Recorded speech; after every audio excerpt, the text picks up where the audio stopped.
So what could the outcome of the meeting between Donald Trump and Vladimir Putin be? Well, Trump has reportedly said that he wants to make a priority of trying to achieve a ceasefire. And one suggestion has repeatedly come up in the run-up to the summit, and that's the idea of a so-called air truce, which would see both Russia and Ukraine halt their airstrikes on each other. But it's not yet clear how such an agreement could work.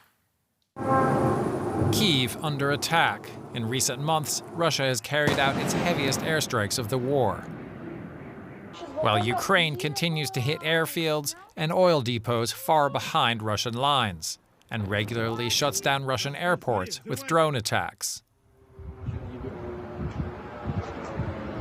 An air truce would stop those strikes from both sides. But it's not clear whether it would also apply to frontline fighting, where Russia relies heavily on air power. Russia uses heavy artillery and drones to hammer Ukrainian positions along the front line, followed by airborne glide bombs that have the ability to destroy bunkers that are not deep enough underground. Then the infantry pushes forward to take new positions. A pause on attacks behind the front lines would spare Ukrainian civilians, but as long as Russia pushes forward on the battlefield, it might not affect the overall trajectory of the war. An air truce would deny Ukraine its only way to inflict pain on Russia by targeting facilities deep in Russian territory. In just a few hours' time, US President Donald Trump will sit across from his Russian counterpart Vladimir Putin to discuss a path forward to ending the war in Ukraine. Ahead of Putin's arrival, pro-Ukraine protesters took to the streets of Anchorage where the talks are being held. Many voiced anger that Alaska is hosting the Russian president, who has a standing international arrest warrant for alleged war crimes. Others criticise the fact that Ukraine itself isn't a part of these negotiations. Well, DW reporters spoke with some of the locals in Anchorage, both for and against the summit. I think it's great. I think it's unprecedented what they're doing right now. And, you know, Putin coming over, it's great. We don't know what they're up to. And we're concerned, what are they really doing? They're certainly not negotiating for peace on behalf of the Ukraine. And we want to support the Ukraine people. As an American, you know, I feel safer with him meeting with the head of Russia on American soil versus somewhere else. I feel like it is an affront to our democracy. It's an affront to the Ukrainian democracy. It is an affront to our state to have a war criminal in our state, a man that is actually wanted. Why is he on our soil? Why is he on our soil? Well, Donald Trump has meanwhile struck an optimistic note ahead of Friday's summit, claiming that Putin is ready to make a deal on Ukraine. He says a possible future meeting with the leaders of Russia and Ukraine will be more important than this summit in Alaska. I think it's going to be a good meeting, but the more important meeting will be the second meeting that we're having. We're going to have a meeting with President Putin, President Zelensky, myself, and maybe we'll bring some of the European leaders along, maybe not. I don't know that it's going to be very important. We're going to see what happens.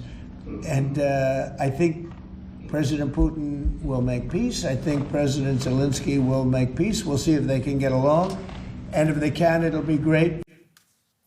Let's bring in our correspondents Lisa Louie and Nimisha Jaiswal now. Nimisha is reporting from Ukraine's capital, Kyiv. Lisa is covering Russia from Riga as DW is banned from reporting from Russia. Hello to both of you. Lisa, we'll start with you. Trump is suggesting that this meeting in Alaska could pave the way for a meeting between Zelensky and Putin later on. How likely is that outcome, do you think?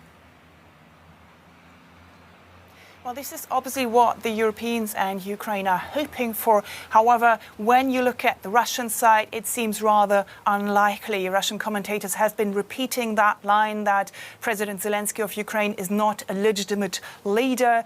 Vladimir Putin has been asking from the start of the war for regime change. He wants a more pro-Kremlin regime, and he's still asking for that, insisting on that. Secondly, Russia also seems to feel that they right now have the upper hand on the ground. They're pushing forward. They're trying to push forward.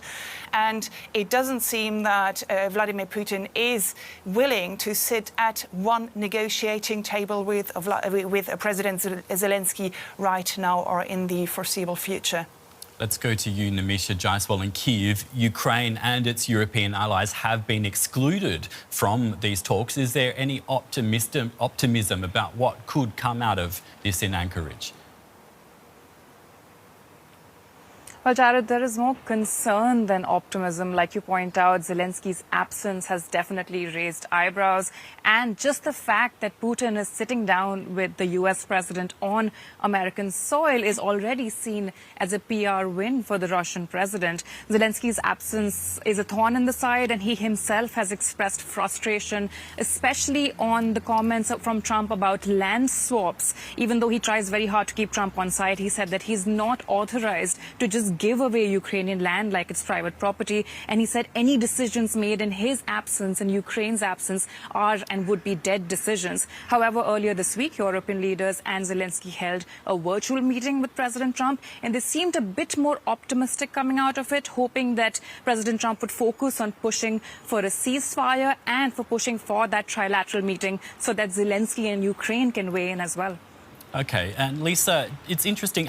Tell us, how have Russian media been reporting on this summit exactly? Well, in advance of this meeting, they're already saying this is a great victory for Russia and for Vladimir Putin. Remember that Vladimir Putin seems to feel personally offended by the fall of the USSR in the early 1990s. And his goal is to re-establish Russia as a global superpower. And so this meeting basically means for him that Russia is back on the world stage, notwithstanding all these sanctions that were imposed on the country. Basically, it's a message to say the isolation strategy has not worked. The second line that you can find in Russian papers, and that is put forward by Kremlin-friendly commentators, is basically a complaint about the fact that Europe and Ukraine are trying to talk to Donald Trump.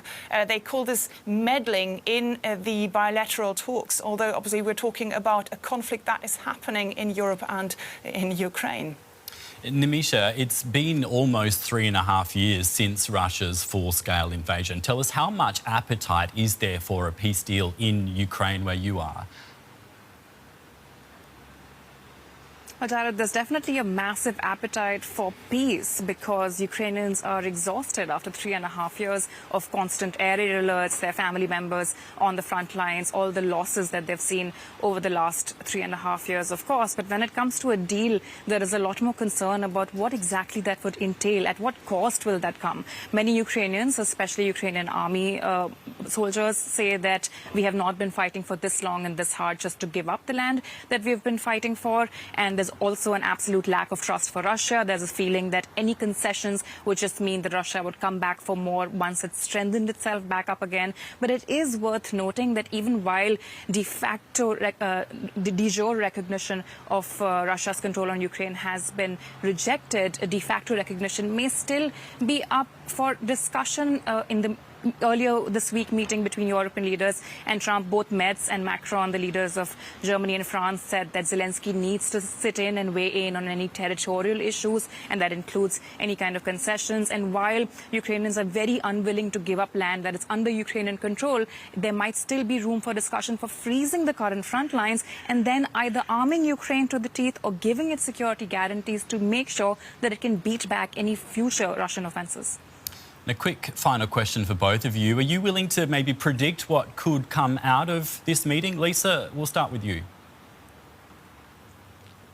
Well, I think it's very unlikely at this stage that we will see a peace deal or a ceasefire agreement. I think the focus will be on the strengthening of the bilateral relations, and also maybe the two leaders will pave the way for some kind of minerals deals in Alaska. And then later on, we might be talking about further peace deals, but that would be further down the line, I think.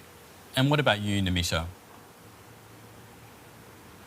Jared, I hope that this does not end up with Trump doing an absolute about-face and giving up a lot and then pressuring Ukraine to accept it. But I do expect Trump to be coming out of this meeting with a much sunnier outlook on Putin, and potentially I would be very surprised if those consequences of sanctions that he keeps threatening and has threatened many times over would come through. Thank you very much, both of you, for your expertise. That's Nemisha Jaiswal in Kyiv and Lisa Louis in Riga. Thanks so much.